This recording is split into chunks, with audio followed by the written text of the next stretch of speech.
take a second to commend the young people in the service for your great job during that silent time. That was fantastic. And I know it's not always possible to do it like that, but you did it really well this morning, so thank you. Well, dinner had been prepared. Vacuum marks had been made in the rug by the host in an effort to at least look fastidious. And finally, the doorbell rang. The guests had arrived. But there was this horse, not outside the window, not in a field nearby, but right there on the dining room table, chomping the carrots, munching the radishes, a horse.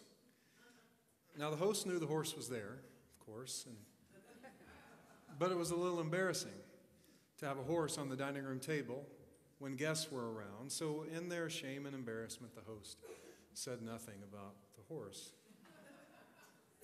And the guests were Midwesterners, you see, so they didn't say anything either. They polite, never a negative word, at least to the person's face. So coats were put away. The guests and the host were seated, and they began to eat. Still, not a word about the horse. They passed plates of salad and bread and the most delicious lasagna you've ever tasted, all in silence. Because when there's a horse on the table, and you're trying not to talk about it, well, what else are you going to talk about? At one point, one of the guests found themselves irritated at the host. The way the host passed the plates, something about their arm movements, or maybe it was just the smug way they held their mouth. It just rubbed the guest wrong. The guest fussed and fumed at the host, and the host was somewhat confused by the whole thing. Why was the guest so angry? Of course, though they couldn't name it in the moment, the guest's anxiety about the horse was causing them to be irritable about everything. Well, of course it would. In this little parable, which I came across, adapted from a seminary pastoral care textbook, the horse represents death. And it seems to me it's a pretty accurate picture of us sometimes. I think everything from nuclear warfare to congregational warfare to family fights can be made more intense, more fuel can be added to the flames by this horse on the table that we typically aren't very good at talking about. We'll stop beating that dead horse now. I'm not ashamed of that. But I do want to talk this morning about letting go as it relates to death. This is not an easy time, I think, to be alive. Now, you may argue there has never been an easy time to be alive, and you'd probably be right about that. But while we're no longer running daily from deadly animals hoping to make us their dinner most of the time, we still run from the specter of death, our own death and the deaths of those we love. And these days, we have less protection, less of a buffer from the anxiety of that looming appointment than we have ever had. In their book, The Worm at the Core, on the role of death in life, the authors Solomon, Greenberg, and Pazinski describe our situation when it comes to death as living between the rock and the hard place. The rock, they say, is the worldview that was constructed by our ancestors, sort of built on a foundation of certainty. There's a heavenly world to fly to after our deaths that serves to alleviate our worries about how harsh life can sometimes be, how unfair and dire and short it sometimes seems. The rock helps alleviate death anxiety. It does. But at great cost. Different heavens are constructed with different rules about how to get in, and people fight about them. This might be a faith statement, but I think that in large part, in 21st century planet Earth, we're moving past that particular argument with notable exceptions. Certainly we Unitarian Universalists aren't typically rock people. For the most part, we choose the hard place, as do a growing number of Westerners. We may or may not believe in life after this one. Some of us do and some of us don't. But as the authors describe hard place philosophy, and this is a quote from them, we each combine bits and pieces of our experiences with the ideas and truths that we encounter to construct the reality in which we live and become the kind of people who can make the best out of that world. Perhaps there's an ultimate meaning and truth out there, but we can never fully grasp it because our awareness is constrained by the limits of our sense organs, our mental capacities, and our cultural blinders. This, they say, can be a disturbing realization, but it can be a liberating one as well. We do not have to accept the vision of reality that others have given us. Rather, we can strive to fashion meanings that maximize what we can get out of life and minimize the harm we do to other people, end quote. Freeing, yes, but this is not the most comforting position from which to deal with death. Though it may be the right position for us, we still need some certainty in these 80 or 90 or 100 years we have. So we create meaning by doing work that outlasts us, by building community, by reminding one another in ways tangible and intangible that our spirits, our love, our work go on after our deaths. Of course, we can't pretend a certainty that we don't have. So, as someone has said, we human beings are a little sad a lot of the time, knowing that we must one day die. And maybe this is counterintuitive, but I think one of the best things we can do for ourselves, both to get ourselves healthy around our own deaths and to prepare ourselves for the inevitable loss of people we love, is to more fully welcome the idea of mortality into our daily lives. When it comes to death, there are two great instances of letting go that help each of us face life more fully. First, life calls us to come to terms with our own mortality. It's my contention that just about all of our conflicts are fueled by our forgetting that we're only here for a little while, and that the person with whom we are arguing is also only here for a little while. Vietnamese Buddhist monk Thich Nhat Hanh wrote, "The reason we're foolish enough to make ourselves suffer and make the other person suffer is that we forget that we and the other person are impermanent. Someday when we die, we will lose all our possessions, our power, our family, everything.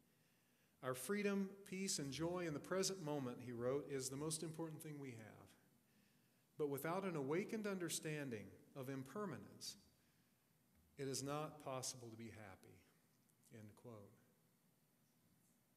Now, we can get out of that for a little while. Capitalism provides us what looks at first blush like an easy way out of it. We're invited to buy things to stave off the anxiety of our mortality in the ever-forward march of creating meaning by getting new things. Some of us are really good at buying books for this purpose. Buying them, maybe reading them, but never getting rid of them. I was struck by this 12 years or so ago when I was transitioning into UU ministry. The minister of a nearby congregation had become a mentor to me. His story was similar to mine. Religiously conservative upbringing, found the path to liberal ministry, and I valued his friendship. One day I received a call that he had had a devastating stroke. He had lost the function of most of his body, and after tarrying for a while in the hospital, he died. His widow invited me over a few weeks after his passing. She said my mentor would have wanted me to have some of his books. I was invited to peruse his library and take what I wanted. Those of us who love books, often our libraries are our stories, or they carry big parts of our stories anyway. Well, his library was the story of his ministry. There were books from his early days with yellowed pages filled with notes. There were books that had obviously gone unread. There were books that just by the publication date and what he wrote told me that the congregation was in conflict when he was reading them. And as I'm still discovering, more than a decade later, there were receipts and tickets and notes that fill in the story of his professional life. Standing in that library, I didn't just face his mortality.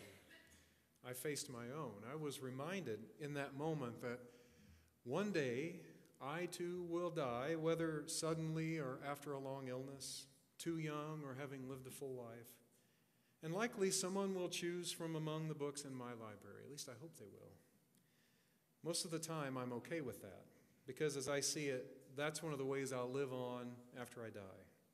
I write notes in the margins of some of my books to some future person who might want to debate with me, hoping that someday somebody else will be in dialogue with me, whether they think I'm brilliant or just way off base long after I'm gone. I'm clear that I will be gone, but my influence can continue to be felt, maybe.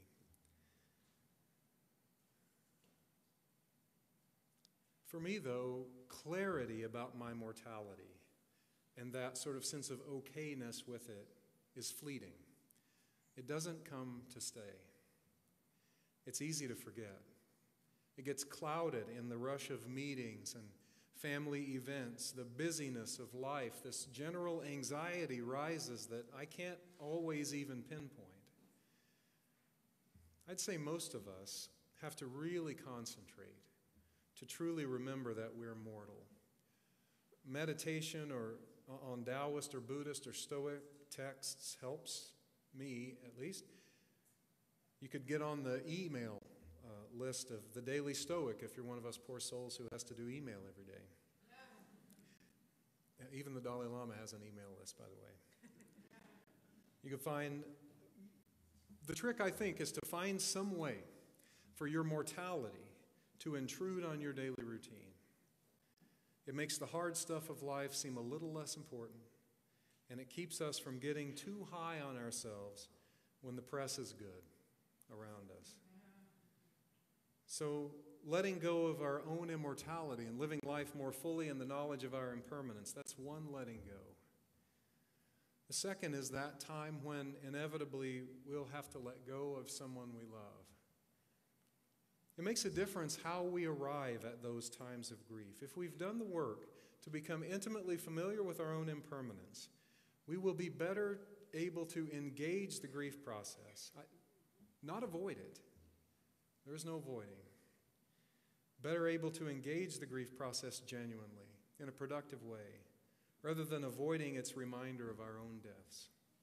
But there is nothing, no philosophy or meditation or practice or teaching that makes grief easy. Grief isn't just a series of feelings, it is embodied, it is in our physical beings. We're struck by waves of emotion, sometimes without a trigger, or at least a trigger that we can identify. Sometimes at the recall of a cherished memory, or the smell of a favorite food, or the touch of a loved one. We may also feel relief that the time of death has finally passed after a long illness, or guilt that we remain, or anger at the one who's left us. All those things are natural, but none of them is easy. There is no cure for grief, but help is possible in the form of companions, folks who can walk with us through the valley of the shadow of death without having to always talk or feeling that they have to make us feel better. When we're grieving, we have something of an uphill battle. Our society has time restraints for everything, and though I think we may be getting better in this regard, there's still sometimes an expectation, implicit or explicit, that we should get over our sadness in a given time period. That's baloney. The truth is that when we're grieving, what we are feeling is what we should be feeling, as painful as it can sometimes be. It doesn't matter if your loved one was 9 or 99. Your grief is real and valid, and it can help you move forward, but only if you can make room for it. So when I'm grieving, I think the best thing I can do for myself is to find a friend who can just be with me. I can return the favor someday, but they don't expect me to. They can sit with me through the tears, they can hear my stories, and they aren't afraid to mention my loved one's name because they've developed some level of comfort with mortality themselves. Sometimes that person is a professional. Sometimes it's a friend. And when it's a friend, it's also a wonderful skill to know when to leave. We all need that kind of companion who can simply be present. And we can all be that kind of companion for the people around us. I think we get there by welcoming that great big horse into our lives as fully as we can, talking about its presence among us now and then. Then we can live our lives in full. What would you do if you only had a month to live and you knew it? With whom would you want to have one more conversation? What would you want to address? Maybe there's something you want to see, but it seems to me those things are less important than relationships. Whatever those answers are, it's best, I think, to spend our days doing those things as often as we can, as much as we can. Living our lives well, having few regrets when we come to the end, is a gift we can give ourselves and everyone who loves us. Because unlived lives are the soil in which difficult deaths are born. Best, perhaps, to follow the advice from the recently departed poet Mary Oliver. I'll conclude with this poem, which is probably my very favorite of hers. When death comes like the hungry bear in autumn, when death comes and takes all the bright coins from his purse to buy me and snaps the purse shut, when death comes like the measles pox, when death comes like an iceberg between the shoulder blades, I want to step through the door full of curiosity, wondering, what is it going to be like, this cottage of darkness? And therefore I look upon everything as a sisterhood and a brotherhood. And I look upon time as no more than an idea, and I consider eternity as another possibility. And I think of each life as a flower, as common as a field daisy, and as singular. And each name a comfortable music in the mouth, tending as all music does towards silence. And each body a lion of courage and something precious to the earth. When it's over, I want to say, all my life I was a bride married to amazement. I was the bridegroom taking the world into my arms. When it's over, I don't want to wonder if I've made of my life something particular and real. I don't want to find myself sighing and frightened or full of argument. I don't want to end up simply having visited this world. Well, may it be so for each of us. May we come to the conclusion of our lives having lived them fully. And because of that fact, may we be better companions when those around us are in need of our help. May it be so. Amen.